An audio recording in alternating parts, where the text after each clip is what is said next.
आज के सत्र के वक्ता आदरणीय अनुपम जी का देवी अहिल्या की इस धरा और भोज आराध्या वाग्देवी के मंच पर इंदौर की ओर से सरहृदय स्वागत और अभिनंदन। जो विषय आज के सत्र का है उसके दोनों शब्द बेहद महत्वपूर्ण हैं। गाज़ा से कश्मीर अपने आप में राष्ट्रीय और अंतर्राष्ट्रीय दोनों ही स्तर पर अत्यधिक चर्चित विषय है और इसी का एक भाग दृष्टि ही दृष्टांत, ये भी पूरी दुनिया अपने में समेटे हुए हैं। जो हम देखते हैं वो हमारी दृष्टि होती है और हम उसके अनुसार किसी विषय को रेखांकित करते हैं, शब्दों में पिरोते हैं, विचारधाराओं में स्थान देते हैं। जो हमें दिखाया जाता है वो दृष्टांत बन जाता है। गाज़ा और कश्मीर इसी के आसपास घूमता नजर आता है। कश्मीर से हम जिस समस्या से रूबरू होते हैं वो 1947 से है, गाज़ा 1948 से है। क्या साम्यताएं हैं, क्या चुनौतियां हैं, वैश्विक परिदृश्य पर इन दोनों विषयों को लेकर क्या अवधारणाएं हैं, इन सब विषयों पे पहले आदरणीय अनुपम जी प्रवर्तन और चिंतन हम सबके समक्ष रखेंगे। उसके बाद फिर हम सवालों के माध्यम से इस विषय की गहराई को और जानेंगे। अनुपम जी के बारे में ये बताना चाहूँगा, अनुपम जी बहुआयामी विविध आयामी व्यक्तित्व के धनी हैं। एक खाँटी पत्रकार हैं, एक अधिवक्ता हैं, विश्लेषक हैं, चिंतक हैं, लेखक हैं, बेबाक हैं, अपनी बात को कहने में संकोच नहीं करते। 103 से अधिक डिफेमेशन केस का सामना कर चुके हैं, तो उसी से आप अंदाज़ा लगा सकते हैं कि अपनी बात को कहने का जो उनकी रोह, उनका लय है वो कितना सटीक और सुस्पष्ट होता है। तो सबसे पहले हम अनुपम जी को सुनते हैं, उसके बाद हम फिर सवालों के माध्यम से इस विषय से और रूबरू होते हैं। अनुपम जी।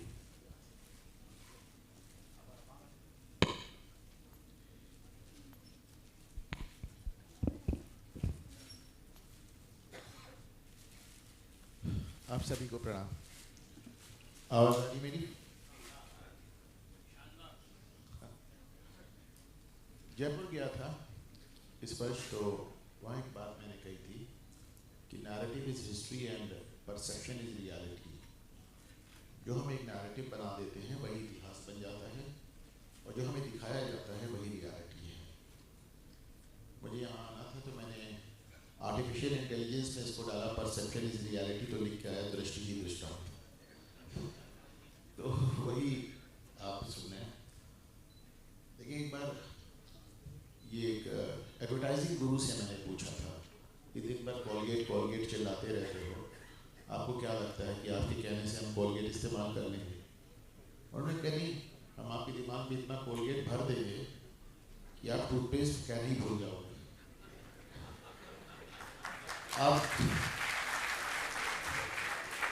आप घी की जगह डालडा कहते थे, आप टूथपेस्ट की जगह कोलगेट कहोगे। ये नैरेटिव भी है, ये परसेप्शन भी है। परसेप्शन वो भी आज की तारीख में आर्टिफिशियल इंटेलिजेंस के दौर में। मैं अपने बारे में बहुत बात भी नहीं कर पाया लोगों से, तो आयोजकों ने मेरा ख्याल है कि गूगल के देखकर मेरा एक बायो बना लिया। वो तमाम चैनल्स जिस पे मैं अपीयर होता आया हूँ सब पे मुझे एडिटर या डिप्टी एडिटर बता दिया। हाँ, मैं इसको करेक्ट करना चाहता हूँ कि मैं प्रिंट मीडिया में था और मैं वहाँ पे एक वक्ता के रूप में जाता हूँ सिर्फ। तो जब से आया हूँ मंदिर मंदिर दौड़ा, विचार जो कि कुछ पॉइंट्स जो मैंने तैयार किए हैं उसके बारे में बात करते हैं। परसेप्शन और नैरेटिव का सबसे बड़ा सबूत अभी आपने यूजीसी रेगुलेशंस में देखा। यूजीसी रेगुलेशंस आज तक कोई क्लियर नहीं कर पाया कि है क्या। हमें बताया गया कि यूजीसी रेगुलेशंस में शेड्यूल कास्ट, शेड्यूल ट्राइब और ओबीसी से आए हुए लोगों को अधिकार होगा कि वो तथाकथित सवर्ण, में तथाकथित सवर्ण कहता हूँ, तथाकथित सवर्ण बच्चों के खिलाफ आरोप लगा सकें। पर जब आप रेगुलेशन देखते हैं तो आपको अंदाजा होता है कि हर आदमी को हर आदमी के खिलाफ आरोप लगाने का अधिकार है। हर आदमी, छात्र छात्र के खिलाफ, छात्र टीचर के खिलाफ, टीचर वाइस चांसलर के खिलाफ, वाइस चांसलर रजिस्ट्रार के खिलाफ, रजिस्ट्रार मेस मैनेजर के खिलाफ, वाइस चांसलर छात्र के खिलाफ।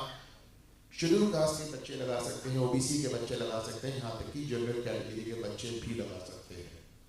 पर परसेप्शन क्या बना? परसेप्शन ये बना कि सवर्णों की लड़ाई है बाकी समाज से, विच इज रॉन्ग। ये सीरिया है। मैं हमेशा कहता हूँ कुरुक्षेत्र भी नहीं होता। कुरुक्षेत्र में तो युद्ध के कुछ नियम होते थे, सूर्योदय पे शुरू होता था, सूर्यास्त पे खत्म होता था। सीरिया में हर व्यक्ति से लड़ रहा था। मतलब अगर आप इसको लागू कर देते हैं तो पूरा जो कैंपस है वो सीरिया बन जाएगा। लेकिन परसेप्शन कुछ ऐसा बनाया गया कि आप समझ ही नहीं पाए और लड़ाई बढ़ती चली। ये परसेप्शन का वॉर हम हार हो रहे हैं, हम उस पर भी आते हैं। देखिए 1990 में जब मैं इंजीनियरिंग कॉलेज में था, मुझे अभी भी याद है कि मैं कॉलेज में था, मंडल आयोग लागू हुआ और पहली बार इंजीनियरिंग कॉलेज में हम लोगों को पता चला कि हमारी जाति है। इंजीनियरिंग कॉलेज में साइंस और मैथ्स ही आपकी जाति होती है, इसके अलावा कुछ नहीं। पहली बार मुझे पता चला कि हमारी जाति है। पूरे समाज में लड़ाई छिड़ गई। राजीव गोस्वामी नाम के एक लड़के ने आत्मदाह कर लिया और बाद में पता चला कि मंडल आयोग में गोस्वामियों को रिजर्वेशन मिलता है। जिस पहले व्यक्ति ने आत्मदाह किया और जिसकी देखा सीखी 150 बच्चों ने आत्मदाह किया, वो व्यक्ति लाभार्थी था। उसको मंडल आयोग में रिजर्वेशन, आरक्षण मिला हुआ था, पर एक परसेप्शन। और राजीव गोस्वामी ने एक ऐसा सिलसिला शुरू किया कि हमारी आंखों के सामने 156 बच्चे जल के मर गए। वो दर्द मेरे दिल से कभी नहीं जाता क्योंकि मैं स्टूडेंट था और मेरे सामने हुआ। That is perception, power of perception. अभी हमारे प्रयागराज में, मैं प्रयागराज से आता हूँ, एक परसेप्शन बन रहा है कि साहब शंकराचार्य का विरोध हो रहा है। शंकराचार्य इतने बड़े पदवी पे बैठे हुए लोगों का सम्मान की जगह उनको बेइज्जत किया जा रहा है। किसी ने इसको समझा कि अभिमुक्तेश्वरानंद को जो गद्दी मिली है स्वरूपानंद सरस्वती जी महाराज से, स्वरूपानंद सरस्वती को हाईकोर्ट ने ठहराया कि आप शंकराचार्य नहीं है। शिष्य जाने दीजिए, गुरु को बर्खास्त कर दिया। सुप्रीम कोर्ट से स्टे लेके वो बैठे, सुप्रीम कोर्ट से स्टे लेके बैठे। सुप्रीम कोर्ट ने इनसे कहा कि आप अपने आप को शंकराचार्य नहीं कहेंगे, पालकी नहीं लेंगे, चवड़ नहीं लेंगे, सब करते हैं, लेकिन परसेप्शन है, माना जा रहा है कि साहब आप शंकराचार्य को बेइज्जत कर रहे हैं। तो ये ताकत है परसेप्शन की। गाजा की बात हो रही है हमारे पड़ोस में। चलिए आपने कश्मीर पर ध्यान नहीं दिया क्योंकि वहां हिंदू मर रहे थे। आपने बांग्लादेश पे ध्यान नहीं दिया क्योंकि वहां हिंदू मर रहे थे, मान लिया। अफगानिस्तान में कितने लोग मर रहे हैं। पाकिस्तान में ऐसा कोई जुमा नहीं जाता जब किसी मस्जिद में बम विस्फोट ना हो, पर हमारी छाती फटती है 5000 किलोमीटर दूर गाजा के लिए। यमन एक 100% मुस्लिम कंट्री है और सऊदी अरब उस पर 7 साल से बमबारी कर रहा है। 1.5 लाख बच्चे मारे जा चुके हैं हमारे पड़ोस में, पर हमारी छाती फटती है गाजा के लिए। गाजा का एक परसेप्शन बनाया गया, दृष्टि ही दृष्टांत है, और इस दृष्टि की ताकत आप देखें कितनी अधिक है। मैं आपको दूसरा एग्जाम्पल देता हूं। 2014 में लोकसभा चुनाव होने वाले थे। लोकसभा चुनाव के 1.5-2 महीने पहले सोनिया गांधी ने जैन समुदाय को एक अलग धर्म घोषित कर दिया, केवल 2 महीने पहले। अब बहुत ध्यान से सुने। भारत के संविधान का आर्टिकल 25(2) कहता है, डिफाइन करता है, अपने आप गूगल करिए आर्टिकल 25(2). 25(2) कहता है कि हिंदू का अर्थ है हिंदू, जैन, सिख और बौद्ध। यह हमारा संविधान बताता है कि हिंदू शब्द में चारों आते हैं, लेकिन आज तक सिख समुदाय को और बौद्ध समुदाय को आज तक अलग धर्म घोषित नहीं किया गया, और दोनों ही अलग अलग धर्म की तरह बिहेव करते हैं। और जैन जिनको कर दिया गया है वो आज भी हिंदू, वो इसलिए हिंदू हैं कि 2014 में सोनिया गांधी की सरकार कंटिन्यू नहीं हुई। अगर 2014 में कांग्रेस आ जाती तो आज 11 साल में जैन भी एक अलग धर्म बन जाता। सिख और बौद्ध, इनको आज तक हमने ऑफिशियली अलग धर्म की मान्यता नहीं दी, लेकिन हम इनको एक अलग धर्म की तरह ट्रीट करते हैं। इस देश में पिछले 200 साल में जो सबसे बड़ा नैरेटिव बनाए गए हैं दो। नंबर 1, आर्यन इन्वेजन थ्योरी, जिसे हम हिंदी में आर्य आक्रांता थ्योरी कहते हैं, इफ आई एम राइट, कि सब आर्य बाहर से आए और इस देश पर कब्जा कर लिया। सिर्फ एक झटके में आपने इस देश को 2 हिस्सों में बांट दिया, आर्य और द्रविड़। द्रविड़ वो थे जिन पे हमने हराया, आर्य वो थे जो बाहर से आए। 1900 तक आउट ऑफ इंडिया थ्योरी पढ़ाई जाती थी। 1900 तक बताया जाता था कि कोई बाहर से नहीं आया। 1900 में पूरा खेल बदल जाता है। मैक्स मुलर का एक लेक्चर और उसके बाद आर्यन इन्वेजन थ्योरी आप पढ़ने लगते हैं। जिस जमाने में आर्यन इन्वेजन थ्योरी को लोकमान्य तिलक से लेकर जवाहरलाल नेहरू तक सपोर्ट कर रहे थे, उस समय मैं फिर कहता हूँ इकलौता शख्स जिसने कहा था कोई बाहर से नहीं आया वो डॉक्टर अम्बेडकर थे। ओनली पर्सन ही सेड कोई बाहर से नहीं आया, ना ब्राह्मण ना शूद्र, सब यही के लोग। लेकिन आपने देखिए आज भी उसकी लाइन पे आपने पूरे देश को डिवाइड कर रखा। ये एक सबसे बड़ा एक परसेप्शन था, एक नैरेटिव था। और दूसरे, अगर मुझे लगता है कि आर्य आक्रांता थ्योरी के बाद, अच्छा इसी पे आप देखिए हिस्ट्री बुक्स बनती चली गई, यही हमको आप पढ़ाते चले गए। आपने आंखों पर पट्टी बांध दी हमारे, और हर आदमी अपराध बोध से ग्रस्त होता चला गया। दूसरा, एक क्लिशे इसे कहते हैं कि हमने अपनी जो प्राइमरी एजुकेशन है, प्राथमिक शिक्षा, मिशनरीज के हाथ में दे दी। मैं खुद एक कैथोलिक स्कूल से था। हायर एजुकेशन हमने वामपंथियों के हाथ में दे दी, और इंटरटेनमेंट हमने बॉलीवुड के हाथ में दे दिया। यहाँ दर्शकों में कहीं स्वाति गोयल बैठी होंगी।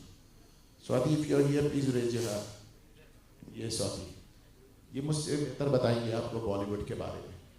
लेकिन एक परसेप्शन जो बॉलीवुड ने बनाया, और स्वाति ज़्यादा अच्छा बताएगी, फिर कह रहा हूँ, वो कमाल ही कर दिया सा। आप देखिए परसेप्शन क्या है। मैं कहता हूँ बॉलीवुड, हमने जो कुछ भी सीखा बॉलीवुड देखकर। जैसे स्वाति एक किताब, एक फिल्म का जिक्र करती है, गंगा की सौगंध।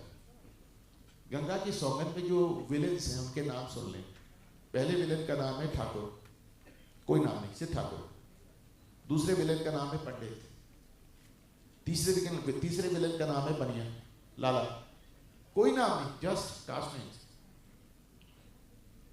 और जो मीन भीम कॉम्बिनेशन आज राजनीतिक दल बनाना चाह रहे हैं, 1982 में बना दिया था सुल्तान अहमद ने गंगा की सौगंध से।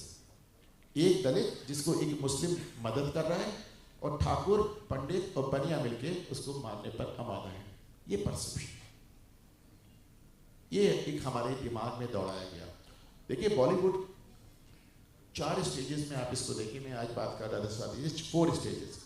पहला स्टेज स्वतंत्रता के आसपास, 1947 के आसपास, जब फिल्मों में आने के लिए यूसुफ खान को दिलीप कुमार बनना पड़ा, महजबी को मीना कुमारी बनना पड़ा, क्योंकि मुस्लिम नाम हम स्वीकार करने के लिए तैयार नहीं थे।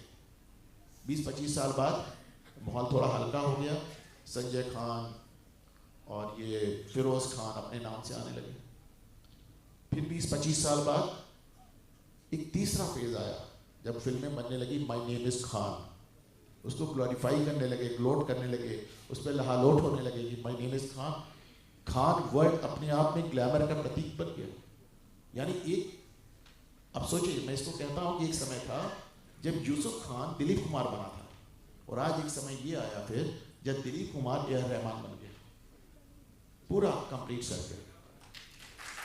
और 2014 के बाद एक ही चौथा फेज आया जहां पे शाहरुख खान नेशनल अवार्ड पाने के बाद फिल्मों से ब्रेक ले रहे हैं, उनकी फिल्म ही नहीं चल रही, वो झूठ बोल रहे हैं मेरी फिल्म ही चल रही है, वो झूठ मूठ हिट डिक्लेयर जब भी कहते हैं हमारी ये फिल्म हिट हो गई। मैं ट्विटर पे जाकर अलग अलग शहरों की पीवीआर की बुकिंग पोस्ट कर देता हूँ, पूरा हॉल खाली पड़ा है, तो कब तक आप अपनी फिल्में फर्जी हिट करेंगे? तो हमें ब्रेक, अच्छा सचिन तेंदुलकर अगर टॉप फॉर्म में हो तो क्या वो ब्रेक लेगा? शाहरुख खान की फिल्में इतनी हिट हो रही हैं, उन्होंने ब्रेक ले लिया। द फैक्ट इज उनकी फिल्में चल ही नहीं रही। ये एक चौथा फेज है जहां पे फाइनली उनका ब्लफ कॉल किया जा रहा है, चाहे वो शाहरुख हो, चाहे आमिर हो, चाहे नसीरुद्दीन शाह हो। इन सब लोग की फैमिली हिस्ट्रीज देखिए, यू विल बी अमेज्ड।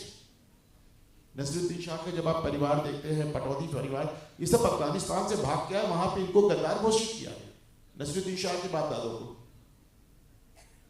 इनके ऊपर बाकायदा ऑफिशियली इनको गद्दार डिक्लेयर किया गया। भारत में आए, हिंदुओं को मारने के लिए अंग्रेजों ने इनको गद्दार डिक्लेयर किया और इनको अवार्ड दिया, और ये आज सब राष्ट्रीयता के प्रतीक बने हुए। This is perception and this is reality, ये हम लोगों को देखना है। एंड फाइनली इतिहास की किताबें बहुत मैटर करती हैं। दिस इज समथिंग, देखिए मुझे अक्सर कहा जाता है कि मैं अलग अलग चैनलों पर जाकर भाजपा को समर्थन देता हूं। मुझे क्या दिया भाजपा ने? मैंने आज तक न सरकार से न किसी पर्सनल व्यक्ति से कभी कुछ नहीं लिया। मेरे पास एक पीआईडी कार्ड था, मेरी पहचान पत्र भाजपा सरकार ने कैंसिल कर दिया। कांग्रेस सरकार ने दिया था, भाजपा सरकार ने कैंसिल कर दिया। तो आप तो मुझे मेरा पहचान पत्र भी नहीं दे सकते। लेकिन इसके बाद भी मैं ट्रैवल करता हूँ, अपनी बात कहता हूँ, क्योंकि मुझे लगता है मेरी ज़िंदगी तो ठीक है, बढ़िया से बीत गई। अभी व्यास जी बता रहे थे 103 डिफेमेशन केस, एक मुकदमा तो मुझ पर सोनिया गांधी ने किया मानहानि का, मैंने वो भी जीता, रिपोर्टेड केस है हाई कोर्ट में। सोनिया गांधी कमला नेहरू ट्रस्ट की प्रेसिडेंट है, कमला नेहरू ट्रस्ट ने मुझ पर मुकदमा किया है, one the case, high court से जीता मैंने मानहानि का। 7 कंटेम्प्ट झेले, 1 कंटेम्प्ट में तो मुझे सजा भी हुई, मैंने माफ़ी नहीं मांगी। 2 कंटेम्प्ट अभी भी मेरे ऊपर सुप्रीम कोर्ट में। तो मैंने तो आप लोगों से कुछ नहीं लिया, लेकिन आपने मेरा कार्ड भी कैंसिल, मेरी पहचान पत्र भी कैंसिल कर दी। लेकिन मेरी तो बीत गई, मेरे बच्चे बैठे हैं ऑडियंस में, I am afraid for them, मुझे उनके लिए डर लगता है। किस तरह के समाज, किस तरह की दुनिया में इनके लिए छोड़ के जा रहा हूँ। और ये इकलौता कारण है कि मैं अभी भी बोल रहा हूँ, अभी भी सब जगह जाके अपनी बात कहता हूँ, वरना मुझे बेरोजगार हुए बहुत दिन हो गया। मैं सिर्फ कुछ नहीं करता हूँ, खाली बैठता हूँ। अच्छा, finally coming back to this UGC थे। यूजीसी पे आपने देखा सुप्रीम कोर्ट ने कहा कमेटी बना। आमतौर पे माना जाता है कि जब कमेटी बनती यानी मामला ठंडे बस्ते में गया। मैं भी मानता हूँ मामला ठंडे बस्ते में गया, लेकिन ये ठंडा बस्ता बहुत खतरनाक चीज़ होता है। 1979 में एक आदमी ने एक रिपोर्ट बनाकर सरकार को दी थी, उसको ठंडे बस्ते में इंदिरा गांधी ने डाल दिया 1980 में। 10 साल बाद वीपी सिंह ने उसको निकाला और मंडल आयोग के नाम से लागू किया। तो आज कोई रिपोर्ट अगर ठंडे बस्ते में जाएगी तो भविष्य में किस तरीके से लागू होगी? देखिए आपको बताऊं, 1990 में वीपी सिंह ने मंडल आयोग लागू किया जिसमें ओबीसीज को आरक्षण दिया गया। आपको जान के आश्चर्य होगा कि 1970 और 1960 में ही ओबीसीज को आरक्षण दिया जा चुका था। उत्तर प्रदेश में, साउथ में, बिहार में, सब जगह दिया जा चुका था। तो अगर ओबीसीज को आरक्षण दिया जा चुका था तो मंडल आयोग पे इतना विवाद क्यों हुआ? क्यों बच्चे जल के मर गए? इसलिए कि वीपी सिंह ने एक परसेप्शन बनाया। विश्वनाथ प्रताप सिंह ने उसको प्रेजेंट ऐसे किया, ऐसे लगा कि बस देश तो समाप्त हो जाएगा। वीपी सिंह कहते थे कि हर अशोक के पीछे एक कलिंग होता है, ये मेरा कलिंग है, लोगों को जलने दो, मरने दो, हमने अशोक पर। अब अशोक को देखिए आप, पूरा इतिहास हमको बताता है कि अशोक कलिंग युद्ध के 2 साल 250 साल पहले बौद्ध हो चुका था। कलिंग का नरसंहार अशोक ने बौद्ध रहते हुए किया। पर हमें पढ़ाया जाता है कि हिंदू था, नरसंहार किया, मन बदला, बौद्ध हो गया। इस देश में से 2 राजा महान हुए, केवल 2 राजा, एक अकबर जो मुस्लिम था, एक अशोक जो बौद्ध था। बाकी युधिष्ठिर से लेके राजा भोज तक कोई महान नहीं। कमान, एक मुगल महान हो गया, एक बौद्ध महान हो गया, एक भी हिंदू राजा महान होने लायक नहीं। हम आज भी यूजीसी में रोमिला थापर और इरफान हबीब को पढ़ रहे हैं। अभी जब काशी में रिपोर्ट आई एएसआई की, जिसमें व्यास तहखाना खुला, तो इरफान हबीब कहते हैं कि इसके लिए इतना एएसआई की क्या जरूरत थी, मुझसे पूछ लेते, मैं बता देता कि औरंगजेब ने गिराया। इमेजिन, ये आदमी 50 साल से क्या कह रहा था, एक दिन में पलट गया। नालंदा गया तो लोगों ने कहा नालंदा खिलजी ने जलाया, बोला हाँ जलाया होगा, लेकिन ऐसी बात क्यों पढ़ाओ जिससे नफरत फैले, ऐसी बात पढ़ाओ जिससे मोहब्बत फैले। मोहब्बत की दुकान चला रहे हो तुम इतिहासकार हो या राहुल गांधी?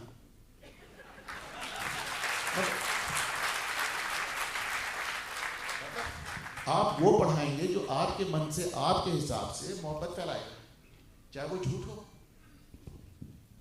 तो माय पॉइंट इज कि अब ये जो यूजीसी है, एक आखिरी बात, मुझे समझ में नहीं आता कि आज का दौर जब परसेप्शन और रियलिटी में अंतर करना ही मुश्किल हो गया है, जब आपको एआई कुछ बता रहा है, गूगल कुछ बता रहा है, सब मिक्सअप हो जा रहा है, और जब इसको क्लियर करना बहुत जरूरी हो गया है, तब इस देश में एक सूचना प्रसारण मंत्री भी नहीं। आप सोच कर देखें, चलिए हम तो पत्रकार हैं, जितेंद्र जी पत्रकार हैं, हमारा काम सूचना प्रसारण से पड़ता रहता है, पर ये मंत्रालय इतना इंपॉर्टेंट है कि इस देश का पहला सूचना प्रसारण मंत्री सरदार पटेल खुद हुए थे, उन्हें मालूम था इसकी क्षमता। जब नेहरू की डेथ हुई और लाल बहादुर शास्त्री ने इंदिरा को अपनी कैबिनेट में ज्वाइन करने के लिए आमंत्रित किया, तो इंदिरा ने कहा मैं आऊंगी, पर मैं सूचना प्रसारण मंत्री बनूंगी। इंदिरा गांधी ने प्रधानमंत्री रहते हुए सूचना प्रसारण मंत्रालय कई बार अपने पास रखा, और आज इतने लंबे समय से हमारे पास सूचना प्रसारण मंत्री नहीं है, रेल मंत्री एडिशनल चार्ज देख रहे हैं। आपको लगता है कि रेल मंत्री के पास इतनी फुर्सत होगी कि नैरेटिव बनाए और परसेप्शन तोड़े? संभव ही नहीं। तो इकलौती चीज जो मैं इस सरकार के साथ गलत मानता हूं, कि चाहे वो यूजीसी हो और चाहे कोई और मुद्दा, ये सरकार ना नैरेटिव बना पा रही है, और तो और अपना अच्छा किया काम आप नहीं बता पा रहे। दिग्विजय सिंह ने कहा कि मैंने यूजीसी में सलाह दी थी कि जो समता कमेटी बने उससे जनरल कैटेगरी के लोगों को बहुत बाहर रखा जाए, और पूरी की पूरी वो डोमिनेट हो एससी एसटी और ओबीसी से। आपने उसको सलाह नहीं मानी, लेकिन आप उसको वो बताने में डरते। आप देखें, यूजीसी रेगुलेशंस के खिलाफ जो विरोध आया वो भाजपा के नेताओं से आया, कम आया पर आया। जो इस्तीफे आए वो भाजपा से। आपने कभी राहुल गांधी, अखिलेश यादव को एक शब्द बोलते सुना? लेकिन सोशल मीडिया पे इनके जो वॉरियर्स हैं वो कंफ्यूजन फैला रहे हैं, और उसको काउंटर करने के लिए सरकार के पास कुछ नहीं है। मुझे नहीं लगता इस देश में कृषि कानून जो फार्म लॉज आए थे इससे अच्छा कानून बनाए कभी, लेकिन परसेप्शन की लड़ाई आप हार गए। देखिए, परसेप्शन की लड़ाई आप हार गए, आपने कृषि कानून वापस ले लिए। सुप्रीम कोर्ट ने एक कमेटी सेटअप कर दी कि किसानों को ये कानून पसंद है या नहीं। जब आपने कानून वापस ले लिए तो कमेटी की रिपोर्ट आई, और कमेटी ने कहा कि 87% किसानों को ये कानून पसंद है, पर तब तक आप वापस ले चुके। That is perception and that is reality. तो आप अपना नैरेटिव का युद्ध हार रहे हैं। ये मेरे जैसे बेरोजगारों के पास ये काम दे दिया गया है कि जाओ नैरेटिव बनाओ। सरकार कब बनाएगी? आप तो अपना एक मंत्री तक नियुक्त नहीं कर पाए। मेरा एक आखिरी चीज, जैसे अक्सर कहते हैं कि साहब हल क्या है इस पूरी समस्या का। 1947 में इस देश का डिवीजन हुआ। आज ये सब इसकी जरूरत क्यों आ रही है? 1947 में इस देश का डिवीजन हुआ, एक देश, और कम्युनल ग्राउंड पे हुआ। एक देश मुस्लिम हो गया, दूसरा सेकुलर हो गया। चलिए, वक्त क्या हुआ सब हमने देख लिया, पर चलिए हो गया तो हो गया। अब इसका इलाज क्या है मैं बताता हूं आपको।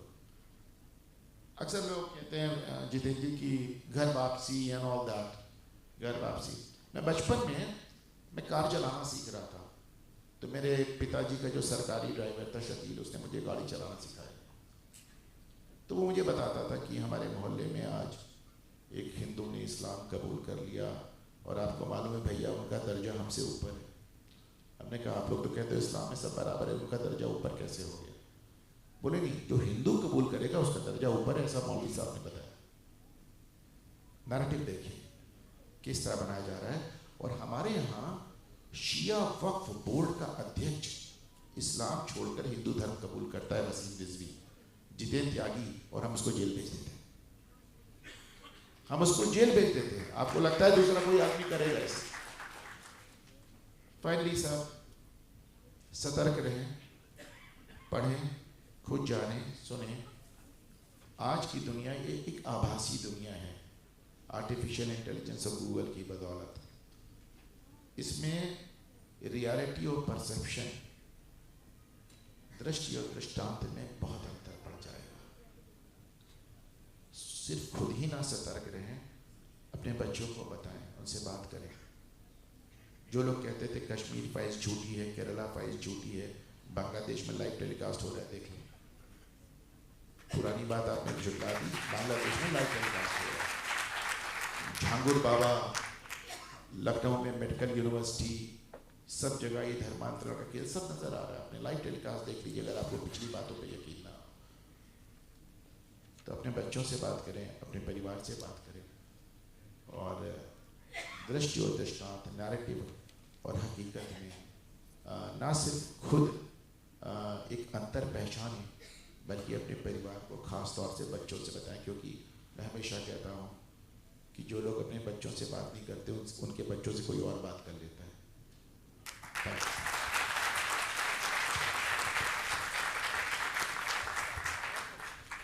दृष्टि, दृष्टांत, नैरेटिव और परसेप्शन।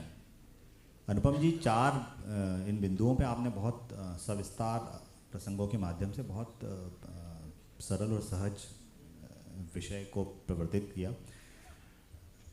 दृष्टि और दृष्टांत पे मैं जानना चाहूँगा कि क्या हम नैरेटिव में कमज़ोर हैं, या हमारी दृष्टि हमने इसी तरह बना ली, या हम दृष्टांत को इस तरह प्रस्तुत नहीं कर पाते दुनिया के सामने। गाज़ा में जब एक बच्चा मलबे के ढेर से निकलता है तो पूरी दुनिया में संवेदना की एक लहर सी दौड़ती है। कश्मीर में सालों से नरसंहार होते हैं और दुनिया उसको अलग तरीके से सामान्य घटना की तरह देखती है। ये जो दर्द को देखने के अलग अलग नज़रिए हैं दुनिया के, या हमारे देश के लोगों के, वो कैसे देखते हैं आप उसको? मैं बहुत दिनों तक एक लिबरल गैंग में रहा हूँ, मैं बहुत दिनों तक वामपंथी रहा हूँ। मैंने आयशा का झंडा उठाया। मैं जानता हूँ कि कोई वामपंथी कैसे बनता है। आप यकीन करें, आपने देखा कि जो वामपंथी सर्कल्स हैं इनको माना जाता है बड़े पढ़े लिखे, बड़े नॉलेजेबल सर्कल्स हैं। हकीकत ये है कि जानकारी का अभाव, अज्ञानता, कुपड़ता, अनपढ़ता आपको वामपंथी बनाती है। कोई आदमी पढ़ लिख कर वामपंथी हो ही नहीं सकता।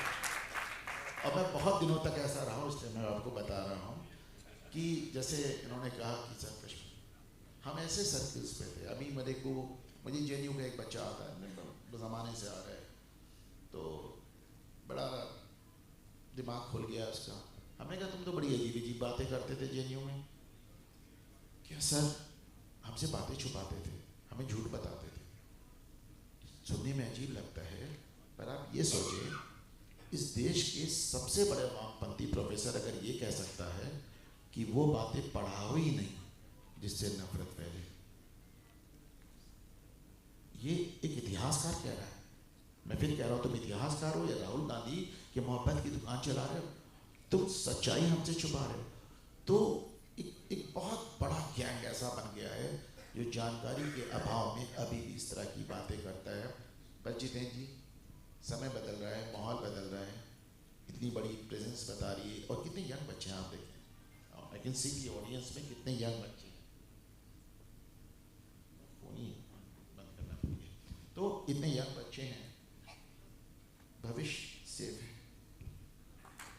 ये आपने बिल्कुल सही कहा, भविष्य से थे हम। आपने भी बांग्लादेश का जिक्र किया।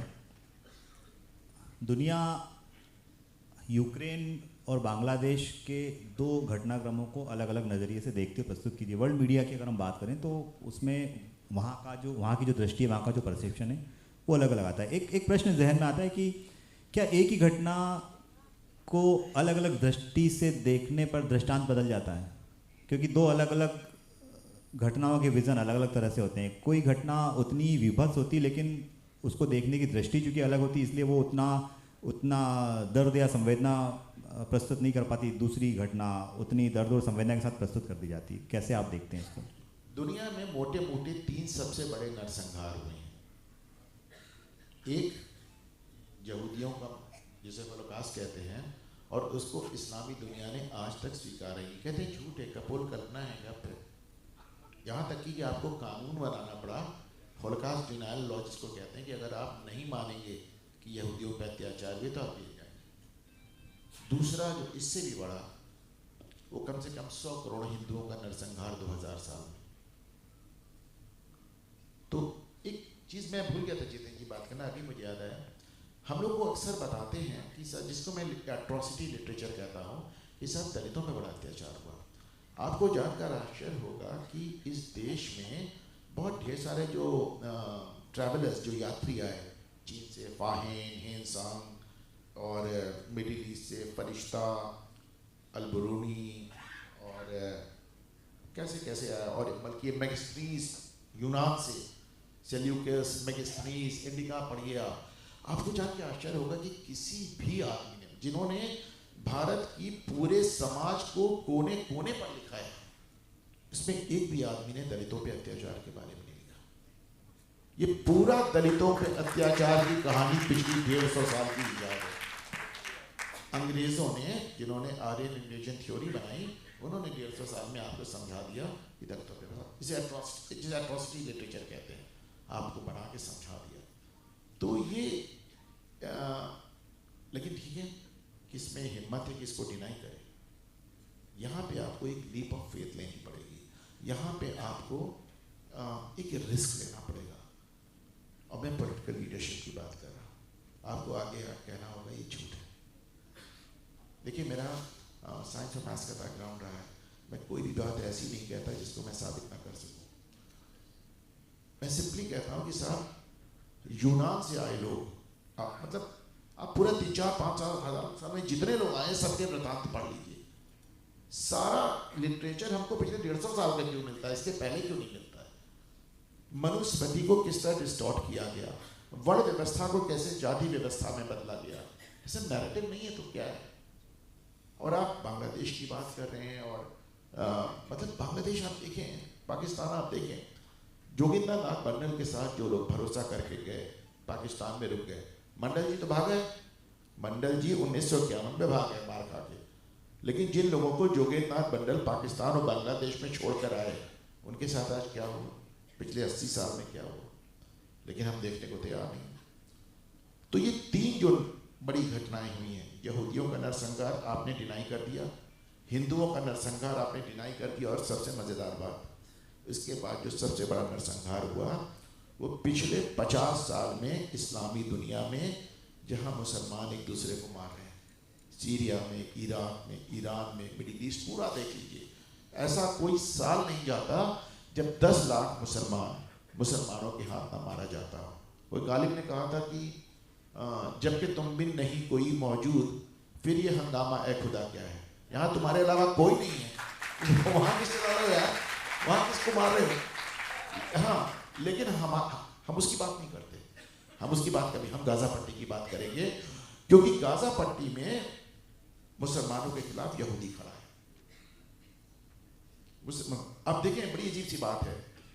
मैं इस्लाम के लिए अक्सर कहता हूँ कि मिडिल ईस्ट में आप यहूदियों से लड़ रहे हो, चेचनिया में आप रशियन से लड़ रहे हो, जिनजियांग में आप चाइनीज से लड़ रहे हो, बर्मा में आप बौद्ध से लड़ रहे हो, अमेरिका और यूरोप में आप क्रिश्चियन से लड़ रहे हो, मिडिल ईस्ट में अपने आप से लड़ रहे हो, और दोष हिंदुत्व पे कमाल की बात है। अनुपम जी, एक और विषय इसी से जुड़ा हुआ है।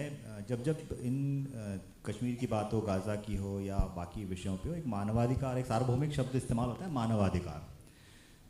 मुझे लगता है राजनीति के अनुसार इस शब्द के मायने भी क्या बदल जाते हैं, हमारे देश की बात करें या दुनिया की बात करें। मानवाधिकार जब जब राजनीति इसको अपने तय बदल देती है, कन्वर्ट कर देती है, क्या मानते हैं? राजनीति में तो कोई कुछ भी कर सकता है, लेकिन जो मानवाधिकार संगठन है, जो एनजीओ है, उनकी हकीकत इस तरह समझिए कि एनजीओ रेगुलेशंस के लिए यूजीसी रेगुलेशंस के लिए जो एनजीओ सुप्रीम कोर्ट में लड़ाई लड़ रहा है, उसको इंदिरा जयसिंह चलाती हैं। इंदिरा जयसिंह की फर्म को, एनजीओ को जॉर्ज सोरोस और फोर्ड फाउंडेशन से 5 साल में 32 करोड़ रुपए आए। उसके बाद भारत सरकार ने, मोदी सरकार ने उनका FCRA लाइसेंस कैंसिल कर दिया कि आप इन फंड्स का दुरुपयोग कर रहे हैं। कौन है इंदिरा जयसिंह? वो जिन्होंने अफजल गुरु की पैरवी की, जिन्होंने याकूब मेनन के लिए सुबह 3 बजे सुप्रीम कोर्ट खिलवा दिया, जिन्होंने निर्भया के बलात्कारियों का मुकदमा लड़ा, जिन्होंने निर्भया की माँ से कहा कि बलात्कारियों को माफ़ कर दें, जिन्होंने रोहिंग्या को भारत में बसाने के लिए मुकदमा लड़ा, जिन्होंने CAA के तहत बाहर से आए हुए हिंदुओं को भारतीय नागरिकता ना देने के लिए मुकदमा लड़ा, जिन्होंने धारा 377 हटवाई, उसको डीक्रिमिनलाइज कराया। क्या है 377? आप खुद पढ़ लीजिएगा। जिन्होंने बच्चों और बच्चियों की सेक्सुअल एज, सेक्स करने की अधिकार देने के लिए याचिका दायर की कि 15 साल, 14 साल, 16 साल के बच्चे, उनके ऊपर उनके माँ बाप का कंट्रोल नहीं होना चाहिए। याद रखिए, वामपंथियों का पहला निशाना परिवार है। उन्हें मालूम है कि अराजकता तब तक नहीं आ सकती जब तक परिवार बचा है। इसीलिए, बल्कि मैं कभी कभी कहता हूँ कि वो एक अंग्रेज़ी में कहावत है, मैं बड़ा प्रयास कर रहा हूँ अंग्रेज़ी छोड़ने का, लेकिन वो पीछे छूटती नहीं है क्योंकि बचपन से पढ़ रहा हूँ। लेकिन एक अंग्रेज़ी में कहावत है कि the family that eats together, praise together, stage together. यानी जो लोग साथ में खाना खाते हैं, साथ में प्रार्थना करते हैं, फिर वो जन्म भर साथ रहते हैं। मैं एक और प्रश्न के साथ अपनी बात समाप्त करूँगा, फिर हम हमारे दर्शकों के बीच पहुँचेंगे। जब जब भी अंतर्राष्ट्रीय कानून की बात होती है तो 2 दृष्टि नज़र आती है। शक्तिशाली देशों के लिए वो कानून की परिभाषा अलग गढ़ी जाती है, और कश्मीर के मुद्दे को जितनी बार भी भारत की आज़ादी के बाद से ले जाया गया, तब उसकी परिभाषा, उसके मायने, उसका अर्थ, उसके बाकी सब चीज़ें अलग तरह से गढ़ी जाती है। कैसे देखते हैं, क्या ये एक छद में बहुत बड़ा छलावा है? गोस्वामी जी ने रामचरितमानस में कहा है कि समरथ को नहीं दोष गोसाई, रवि पावक सुरसर की नाई। रवि सूर्य, पावक अग्नि और सुरसर गंगा जी, जहाँ से मैं आता हूँ। तो समर्थ व्यक्ति को कोई दोष नहीं लगता। जब भगवान राम बाली का वध करते हैं तो बाली पूछता है कि मैं बैरी सुग्रीव पियारा, अवगन कवन नाथ महिमारा। धर्म हेतु अवतरो गोसाई, मारे मोई व्याधि की नाई। ये मर्यादा पुरुषोत्तम राम, आपने धर्म के लिए जन्म लिया है और आपने मुझे व्याध की तरह, बहेलिए की तरह छुप कर मारा। परंतु समर्थ को कोई दोष नहीं लगता। ये कोई नई बात नहीं है। न्यू वर्ल्ड ऑर्डर हो, ओल्ड वर्ल्ड ऑर्डर हो, वीर भोगी वसुंधरा, पृथ्वी का भोग वीर ही करता। अब हम इस विषय पर कुछ चुनिंदा सवालों को सम्मिलित करेंगे। अनुपम जी से आप पूछना चाहते हैं? 2 आग्रह हैं मेरे कि एक सेकंड जी जी जी। मैं आजकल जहाँ भी जाता हूँ, मैं एक बात ज़रूर कहता हूँ। आप में से तमाम लोग मुझसे असहमत होंगे और मैं दावा कर रहा हूँ, मुझे एक बार कंटेंट में 1 दिन की सज़ा भी हुई है क्योंकि मैंने माफ़ी नहीं मांगी थी। तो मुझे लगता है कोई दिन देशद्रोह लगेगा मुझ पर, लेकिन मैं वो बात ज़रूर कहूँगा। एक बार सब लोग सोच कर देखिएगा, जैसे भगवान कृष्ण गीता में कहा है कि सब चीज़ नश्वर है। हर व्यक्ति की, हर वस्तु की एक मियाद होती है, एक उम्र होती है। इसी तरह हर विचार की भी एक सीमा होती है। और मुझे लगता है कि लोकतंत्र की उम्र पूरी हो गई है। बहुत अच्छा, बहुत अद्भुत। सवालों तक पहुंचने के पहले मेरे 2 आग्रह हैं आप सभी से कि आप संक्षिप्त में अपना सवाल करें और विषय पे की भूमिका में बहुत अधिक शब्दों को खर्च न करें, सिर्फ विषय से जुड़े सवाल पर आएं। अनुपम जी नमस्कार। मैं इधर से बात कर रहा हूँ, यहाँ से। तो अनुपम जी, जैसा आपने बताया अभी कि नैरेटिव सेट करने का काम, जैसे कि ईसाई जब आपस में लड़ रहे हैं तो नैरेटिव सेट उस तरह से नहीं हो पा रहा है, लेकिन यहूदी और ईसाई जब आपस में लड़ रहे हैं तो मुस्लिम और इस्लाम कम्युनिटी एक बहुत अच्छे से नैरेटिव सेट कर देती है।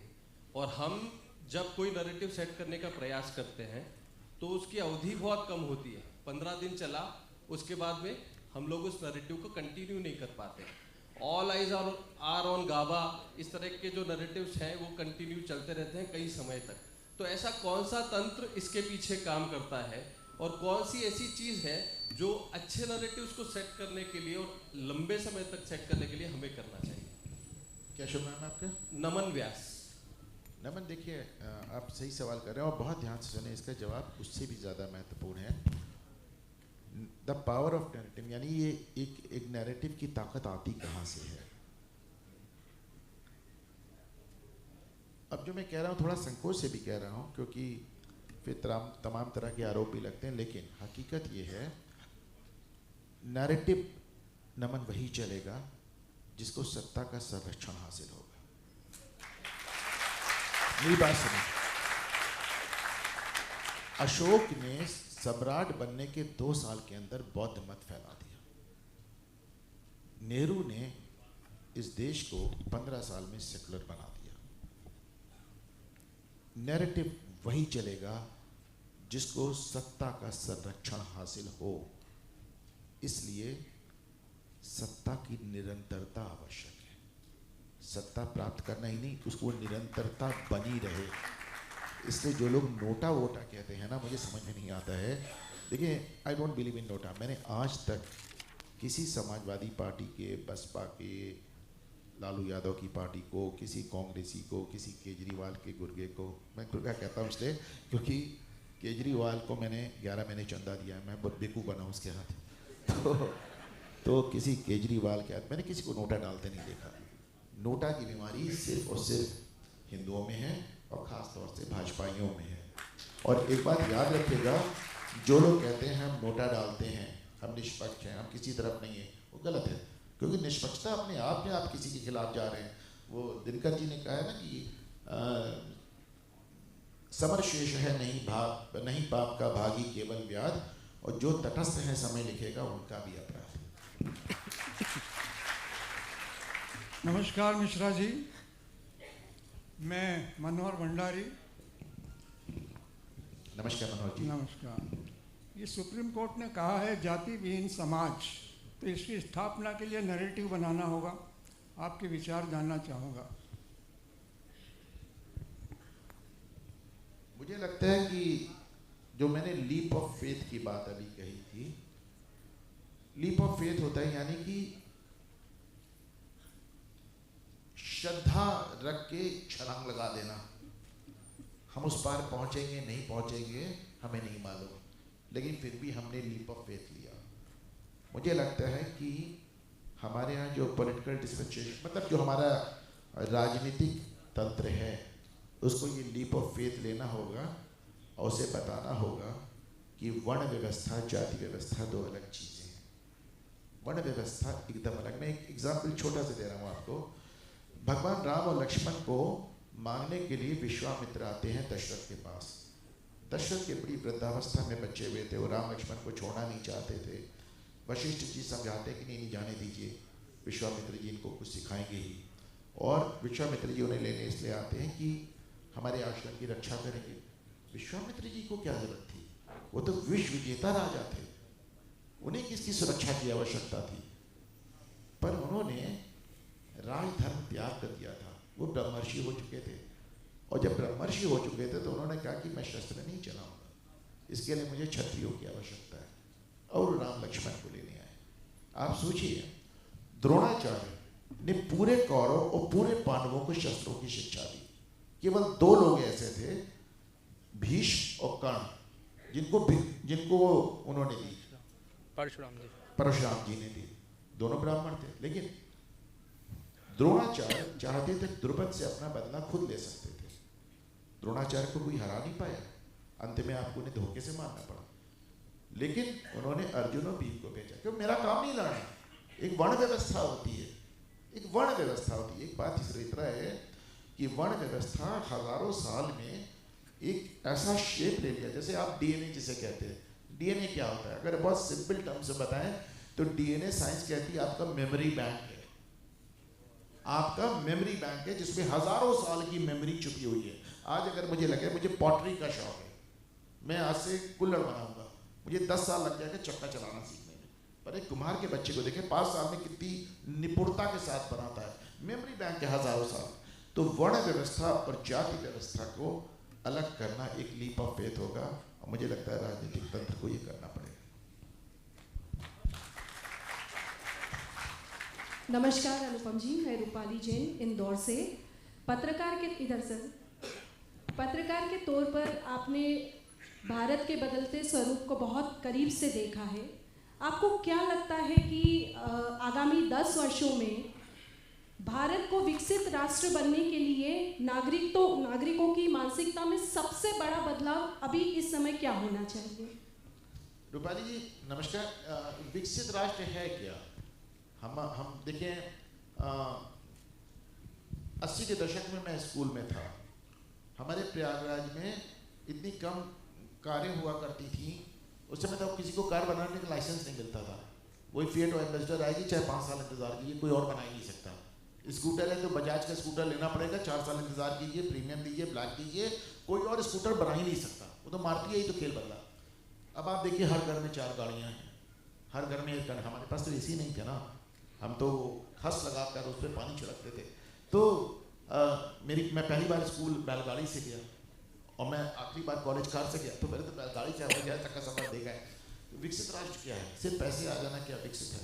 आप तो बहुत विकसित थे, आप तो बहुत, हमारे यहाँ प्रयागराज में एक बहुत बड़ी संख्या है जो कि पाकिस्तान से आए हैं लोग। अब जिसकी कहानी सुनिए कि हमारे दादाजी आए थे, फटी चप्पल में आए थे, एक चप्पल में आए थे, फटी बनियान में आए थे। मैं उनसे पूछता हूँ कि भाई आप तो बताते हैं कि आपका लाहौर में बड़ा भारी बिजनेस था, पार्टीशन होने जा रहा है, ये आपको 1 साल पहले से पता था, 1946 से पता था, तो आप समय रहते क्यों नहीं चले आए? आपको क्यों रातों रात भागना पड़े? उनके साथ यकीन ही नहीं था हमारे साथ ऐसा होगा। हमें लग रहा था हमने तो इसको काफ़ी अच्छा बनाया, लाहौर को सर गंगाराम ने बनाया है, हम तो यहीं रहेंगे। तो आप कितना भी तरक्की कर लें, अगर वो एक दिन आपसे छिन जाएगा रुपये, तो फिर उस विकास का क्या मतलब है? अभी जो है उसको बचाने के लिए सोचें।